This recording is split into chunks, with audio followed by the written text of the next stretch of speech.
What's up, YouTube? This is my Canopy fit out. I started by removing the canopy, replacing with a new canopy with gull wing windows. I did need to replace the old locks. These were $185 from eBay, as well as the gas struts, which were $50 also from eBay. What an improvement. I started on the drawer system, making an adjustment at the back to allow room for the air compressor.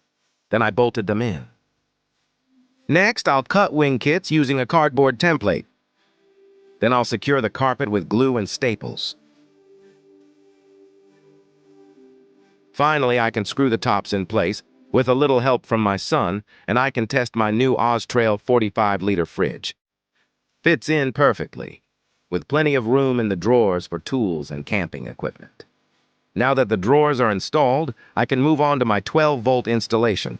I'm using a King's control panel, which I've mounted a 25-amp DC-DC charger and a 1500-watt inverter that's powered by a 115-amp AGM deep cycle battery. I'm attaching the inverter and control panel to a plywood headboard, then I'll mount those to either side of the back of the canopy, allowing me access from the side windows. Let's get to the wiring. Get the battery in place and connect the positive and negative to the inverter. The last thing to do is run power from the starter battery back to the DC-DC charger in the control box. I've added some conduit tubing to protect the wiring and used cable ties to secure it.